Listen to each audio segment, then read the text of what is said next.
ನಮಸ್ಕಾರ. ಸಿಂಚನದ ಪ್ರೇಮ ಸಿಂಚಿತ ಕರೆಯೋಲೆ ಪ್ರತಿ ವರ್ಷವೂ ನನಗೆ ಬರುತ್ತದೆ. ಭಾಳ ಹಿಂದಿನಿಂದಲೇ ನನ್ನ ಕನ್ನಡ ಗೀತೆಗಳನ್ನು ಶ್ರೋತೃಗಳೆಂದರೆ ಸಿಂಚನದವರು. ಈ ಅವಕಾಶ ಕೊಟ್ಟುದಕ್ಕೆ ನಿಮಗೆಲ್ಲರೂ ಋಣಿ. ಆದರೆ ಅದರೊಂದಿಗೆ ಒಂದು ಚಾಲೆಂಜ್ ಕೂಡ ಇದೆ. ಹಳೆಯ ಕವಿತೆಗಳನ್ನೇ ಎಷ್ಟು ಸಲ ಹೊಸತು ಮಾಡುವುದು? ಬನ್ನಿ, ಇಂದು ನಿಮಗೆ ಹೊಸ ಕವಿತೆಯನ್ನು ಹೇಳಲು ಪ್ರಯತ್ನಿಸುತ್ತೇನೆ. ನನ್ನ ಸ್ನೇಹಿತರಿಗೆ, my friends, I would appreciate if you keep quiet. I would share some of my thoughts about Yugadi, ಬೇವು ಬೆಲ್ಲ. ಬನ್ನಿ, ನಿಮ್ಮನ್ನು ಯುಗದ ಆದಿಗೆ, ಸತ್ಯುಗದ ಮೊದಲಿಗೆ ಕರೆದುಕೊಂಡು ಹೋಗಲು ಪ್ರಯತ್ನಿಸುತ್ತೇನೆ. ಹೊಸ ಸೃಷ್ಟಿಯಾಗಬೇಕಾಗಿತ್ತು. ಸೃಷ್ಟಿ ಸ್ಥಿತಿ ಲಯಕರ್ತೃ ಬ್ರಹ್ಮ ವಿಷ್ಣು ಮಹೇಶ್ವರ ಅವರವರ ಕಾರ್ಯದಲ್ಲಿ ನಿರತರಾಗಿದ್ದಾರೆ. ವಿಷ್ಣು ವೈಕುಂಠದಲ್ಲಿದ್ದಾನೆ.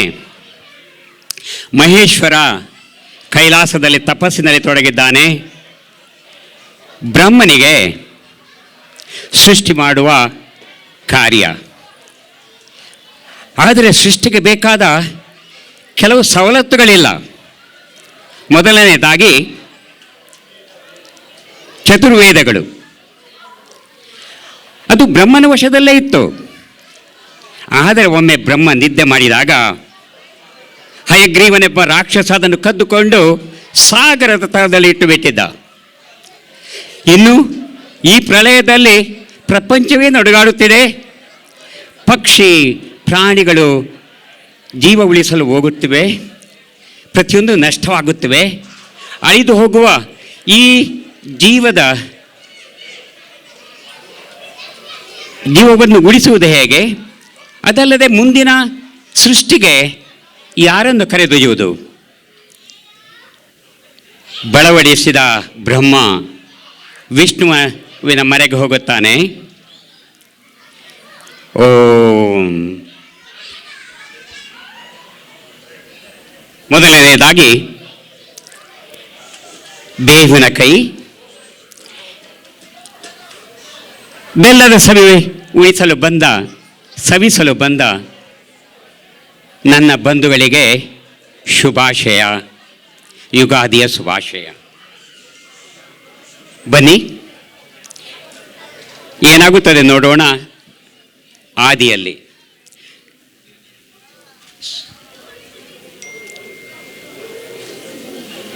ಸತ್ಯಯುಗದ ಆದಿಯಲ್ಲಿ ಸೃಷ್ಟಿಕರ್ತ ಬ್ರಹ್ಮದೇವ ತನ್ನ ಕಾರ್ಯ ಮಾಡಲಾರ, ಮುಂದೆ ದಾರಿ ಕಾಣಲಾರ.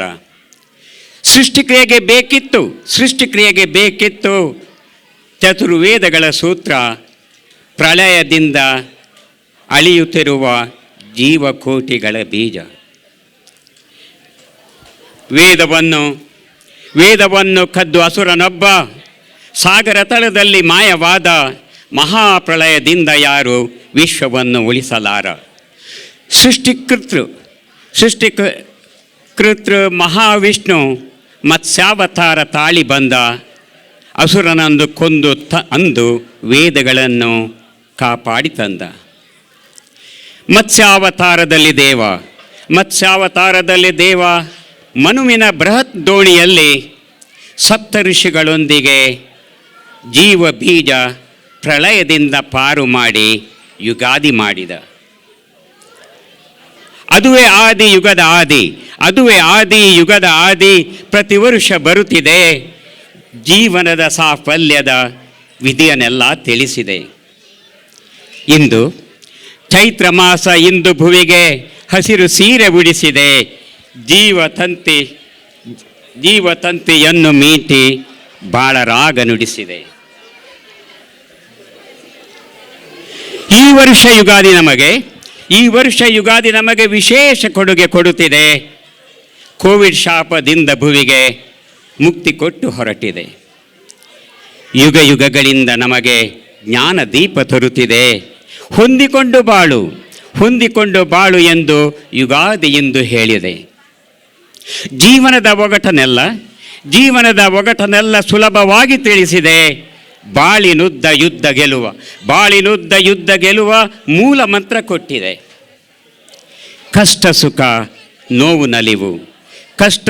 ನೋವು ನಲಿವು ಕೆಡುಕು ಒಳಿತು ಬೇಡ ಬೇಕು, ಬೆರೆಸಿಕೊಂಡು ಬಾಳು ಎಂದು ಯುಗಾದಿ ನಮ್ಮ ಹರಸಿದೆ.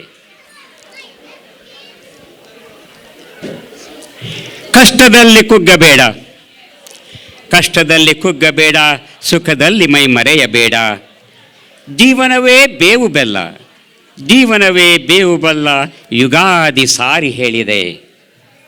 ಜೀವನದ ವಿಧಿವಿಧಾನವನ್ನು ಭಗವದ್ಗೀತೆ ಒತ್ತಿ ಹೇಳಿದೆ. ಸ್ಥಿರ ಬುದ್ಧಿಯಿಂದ ಬಾಳು, ಸ್ಥಿತಪ್ರಜ್ಞನಾಗು ಎಂದು ತಿಳಿಸಿದೆ. ಗೀತೆಯಲ್ಲಿ 2ನೇ ಅಧ್ಯಾಯದಲ್ಲಿ ಇದರ ಸ್ಥಿತಪ್ರಜ್ಞನ ಲಕ್ಷಣಗಳಿವೆ. ಒಂದು ಲಕ್ಷಣ ಶ್ರೀಕೃಷ್ಣ ಹೇಳುತ್ತಾನೆ, ದುಃಖೇಶ್ವನುದ್ವಿಗ್ನ ಮನಃ ಸುಖೇಶು ವಿಗತಸ್ಪೃಹ. ವೀತರಾಗ ಭಯಕ್ರೋಧ ಸ್ಥಿತಧೀರ್ಮುನಿರುಚ್ಯತೆ. ಸ್ನೇಹಿತರೆ, ಬಂಧುಗಳೇ, ಬೇವು ಬೆಲ್ಲವನ್ನು ಸರಿಮಿಶ್ರಣದಲ್ಲಿ ಸೇರಿಸುವ ಕಲೆ ನಿಮಗಿರಲಿ. ನಿಮ್ಮ ಬಾಳು ಸುಖಮಯವಾಗಲಿ. ಧನ್ಯವಾದಗಳು.